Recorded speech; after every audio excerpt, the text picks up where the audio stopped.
Hello friends, आज आपण बघणार आहोत युनिक मँगो आईस्क्रीमची रेसिपी। अगदी कमीत कमी साहित्यात आपण हे आईस्क्रीम घरच्या घरी बनवणार आहोत। त्यासाठी तुम्हाला जो आवडेल तो आंबा घ्यायचा आहे। आपण बघू शकता की मी यातली कोय काढून घेतली आहे आणि अशा प्रकारे आपल्याला हा आंबा कट करायचा आहे।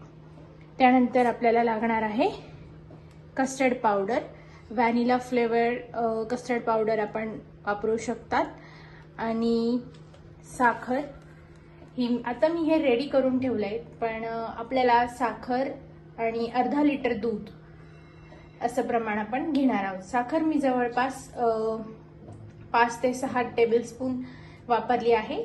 कमीत कमी गोड आणि ठेवण्याचा प्रयत्न केलाय, कारण की आंबा ऑलरेडी गोड असतो। तर मी ते रेडी करून ठेवलंय। दूध आपण मस्तपैकी उकळून अगदी घट्ट होईपर्यंत असं उकळून घ्यायचं आहे। त्यानंतर ह्याच आंब्यातला जो गर आहे तो काढून एक प्रकारे आपण रस करून घ्यायचा आहे। मिक्सर मधून आपण हे वाटून घ्यायचं आहे। तर मी आता दूध ऑलरेडी उकळून आणि गार होण्यासाठी मी हे पाण्यात ठेवलं होतं। पण आपण दूध गार झाल्यानंतरही त्यात रस टाकून हे मिश्रण मिक्स करायचं आहे। तर आपण आंब्याच्या गुठळ्या राहू नये म्हणून एकदा मिक्सर मधून काढून घ्यायचं आहे आणि या दुधात आपण मस्त मिक्स करायचं आहे। आता हे मी मिक्स करते आहे, म्हणजे त्या गुठळ्या निघून जातील।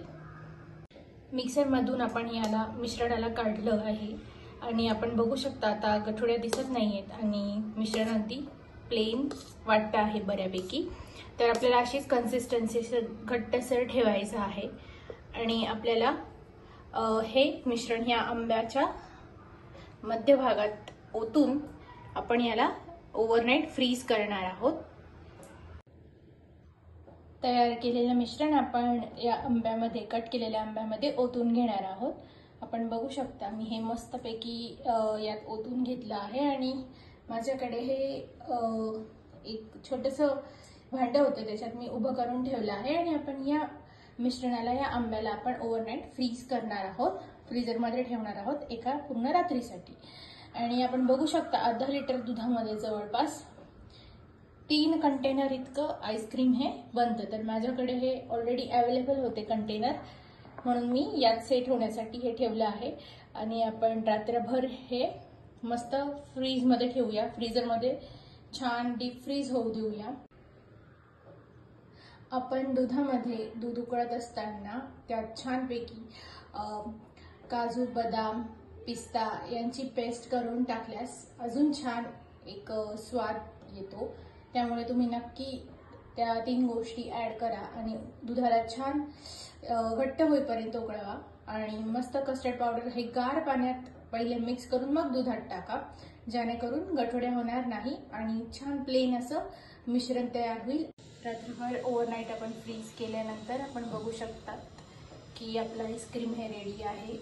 आणि मी फक्त किसणीच्या साहाय्याने हे वरचे साल काढून घेतले आहेत। आंब्याचं वरचं साल आपण काढून घेणार आहोत।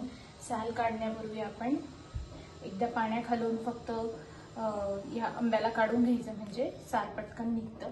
आणि आता आपण कट करूया आणि बघूया आईस्क्रीम कसे झाले आहे। कट केल्यानंतर हे असं आईस्क्रीम सेट होऊन असं दिसणार आहे आणि कालचे कंटेनर मधले आईस्क्रीमही सेट झाले आहे आणि खाण्यासाठी अगदी रेडी आहे। आपण नक्की ट्राय करा। एन्जॉय।